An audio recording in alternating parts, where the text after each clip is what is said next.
They came from across the stars, cold and calculating, wrapped in alloys we hadn't yet imagined, and with minds that pulsed with the rhythms of machines older than our sun. They didn't come in peace. They didn't come for trade. They came because they thought they understood what humanity was. The Zarketh Armada had conquered 74 star systems. They had broken the spine of the Drakari swarm. They had turned the glass cities of Vorn into tombs. They believed we'd fold like the rest, primitive apes on a blue marble, obsessed with war stories and death machines. They were wrong. They struck Earth's moon first, thinking it would break our spirit. They didn't realize we had built our spirit in fire. Hiroshima, Stalingrad, the Somme, Rwanda, we were forged not in perfection, but in pain. And from that pain, we made monsters who could dream and poets who could kill. When the first Zarketh War bringer landed in what used to be Nevada, it met silence. No armies, no ships, just a single human standing barefoot in the dust. She looked up at the metal beast towering over her and said 5 words, "You really shouldn't have come." What happened next was recorded in 39 alien languages, broadcast across 6 galaxies, and banned in 17 empires. Because the Zarketh didn't lose to Earth's weapons. They lost to humanity itself. They didn't expect our unpredictability, our creativity, our desperation, our absolute refusal to stay down. They didn't understand that humans can be calm and kind and fragile 1 second, and then become gods of vengeance the next. They called us violent. They were right. They called us unstable. They were damn right. They called us deadly, and now the universe will never forget it. We are the species that turned stone to spaceship, that looked up at the stars not in fear, but with hunger. That survived our own extinction, level stupidity, and still came back sharper. The Zarketh left one survivor to tell the tale. He speaks of Earth now with shaking limbs, of children who dismantled kill drones with sticks and recycled alien metal into missiles overnight, of laughter in the dark, of songs sung during bloodshed, of creatures who cried during love and screamed during war. The galaxy looks at us now with new eyes, not as prey, not as primitive, but as a warning. Because somewhere in the ruins of a broken Zarketh battleship, written in blood and code, there's a single message burned into its hull. Deadly, deadly humans were here, and we're not done yet. They came from deep space, calm, confident, cold. Machines wrapped in metal, minds sharp as blades, thousands of years older than anything we could imagine.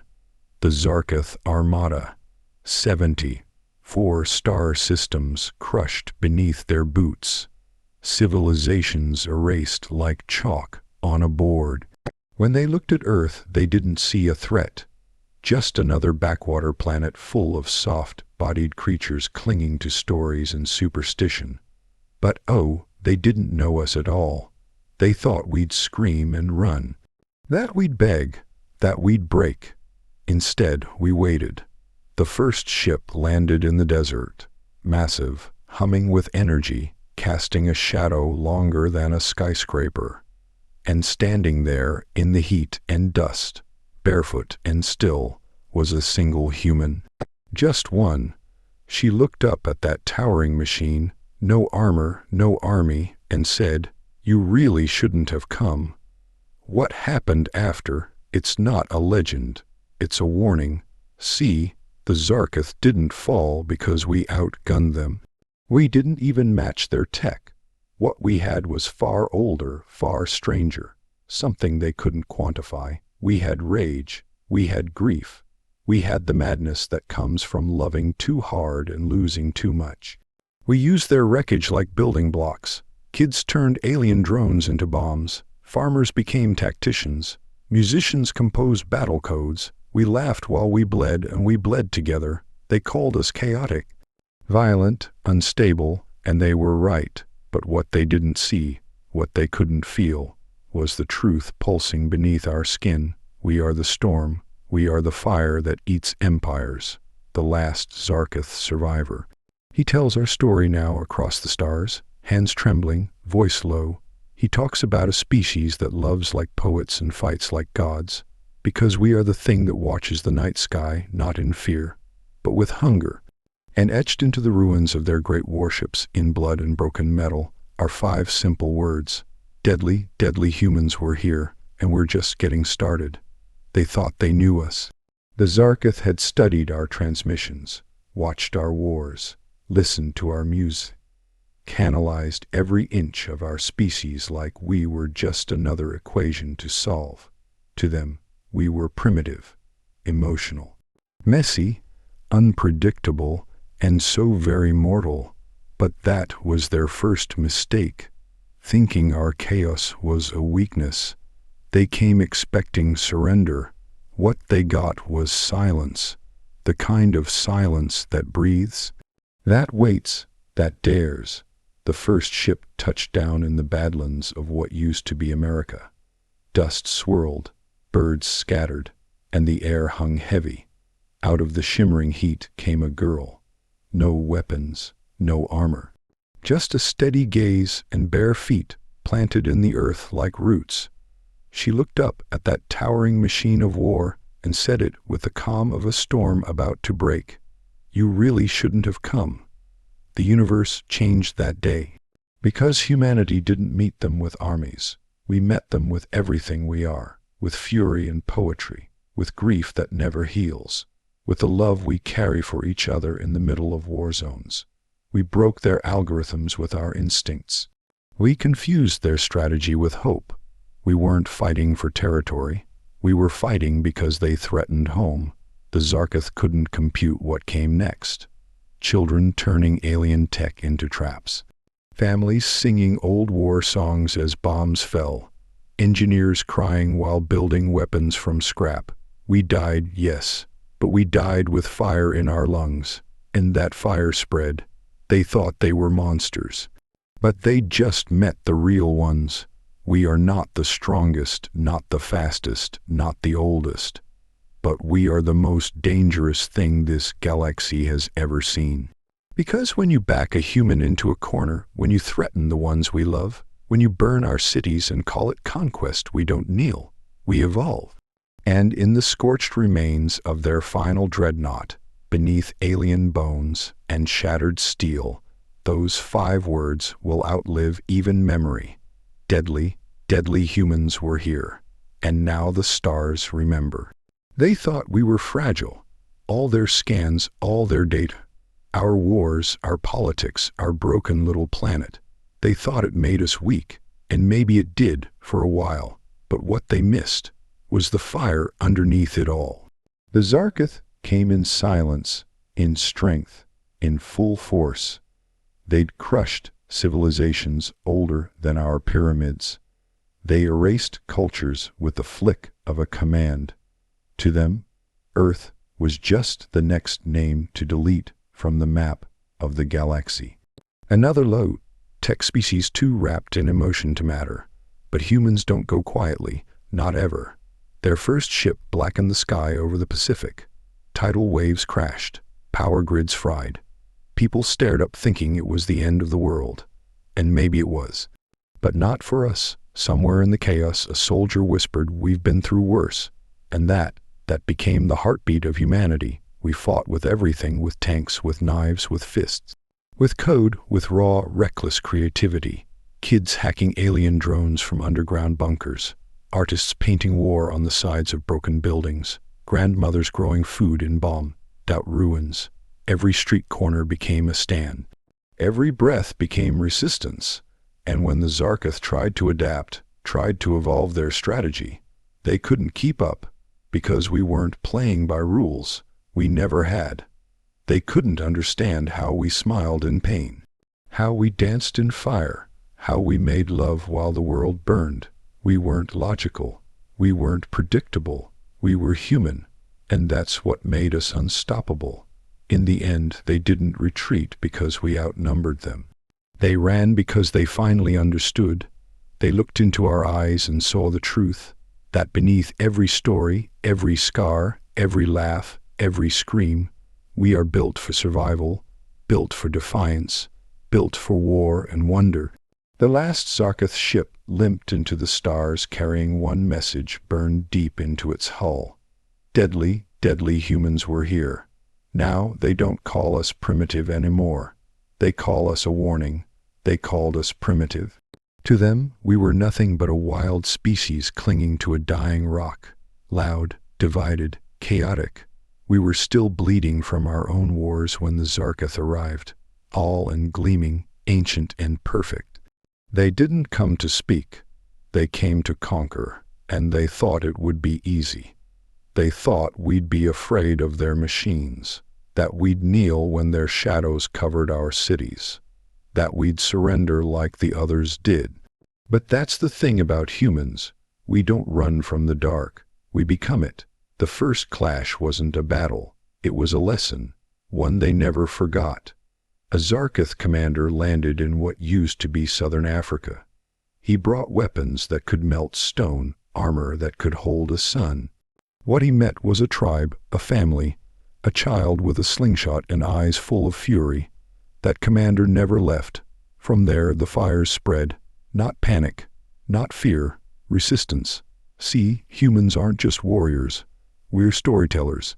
We passed instructions in music, strategy in graffiti, code in bedtime stories.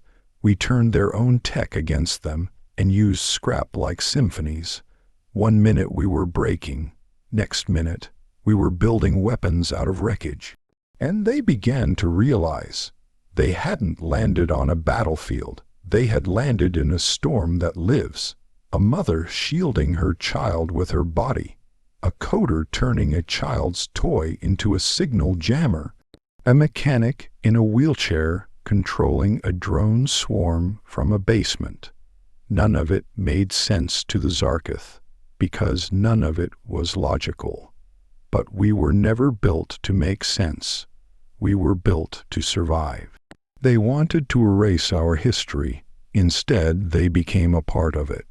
And long after their empire burned, long after their last war, engines sank into our oceans, the stars still whisper it, the phrase that haunts whatever species listens too closely to our radio waves.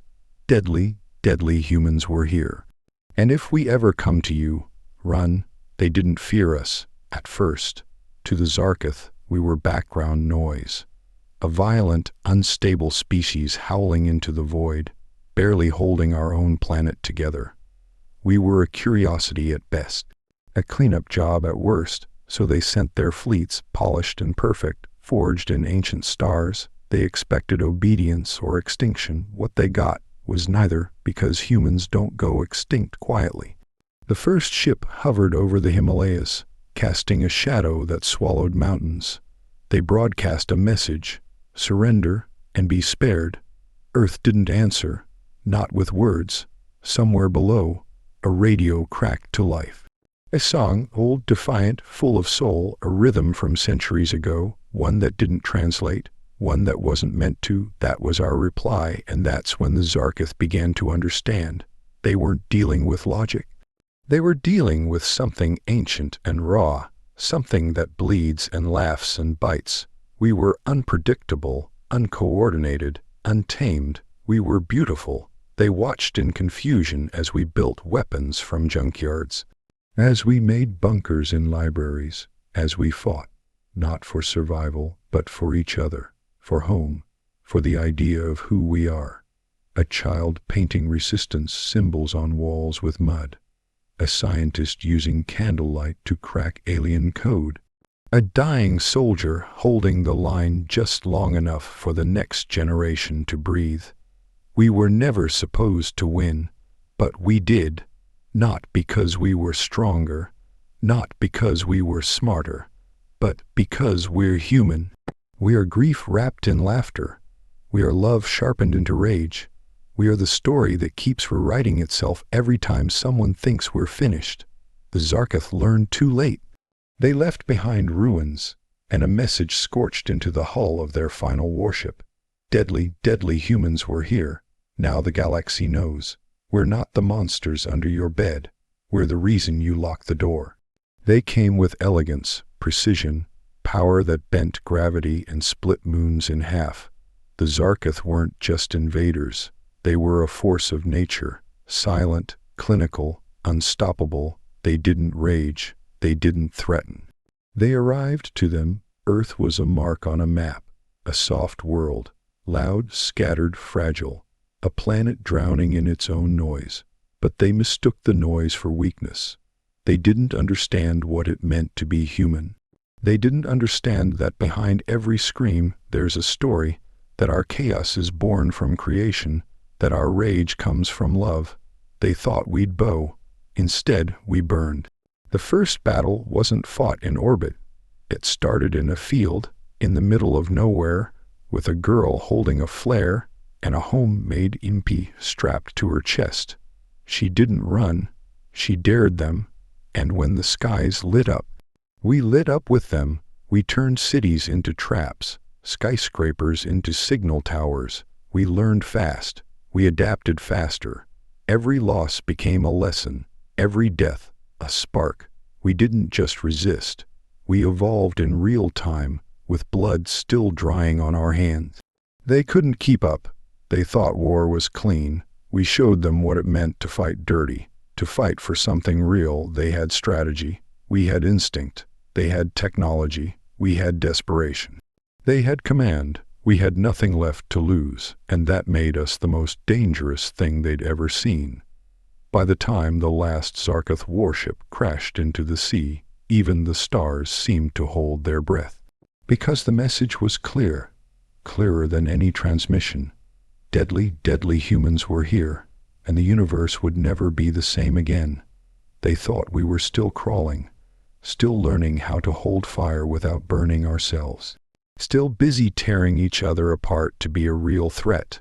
To the Zarketh, we were a species stuck in the mud of our own history, brutal, emotional, too messy to matter. They called us unpredictable, irrational, irrelevant, so they came, not to talk, not to negotiate, but to erase. Their ships blanketed the skies like falling gods. Cities went silent, satellites blinked out, and for a brief moment, the whole world stood still, watching, waiting. But here's what they didn't know. We thrive in chaos. We were born in fire. And when they descended, they didn't find a world afraid. They found one already fighting, not just with guns or machines, but with grit, with memory, with the unbreakable, irrational belief that we don't go down without a fight. A father in a mountain village rewired a toaster into a detonator. A teenage hacker hijacked an orbital relay with a laptop and duct tape. Soldiers carried their wounded on their backs and charged anyway. They thought we'd scatter. We swarmed. They thought we'd beg. We bit. Because the Zarketh never understood what makes a human dangerous. It's not the weapons, not the numbers. It's the refusal, the sheer, defiant, impossible refusal to die quiet. We don't break, we rage, we remember. And when their last ship burned through our atmosphere, screaming into the ocean, the stars bore witness to a truth no species would forget. Deadly, deadly humans were here. And now the galaxy watches their skies a little closer.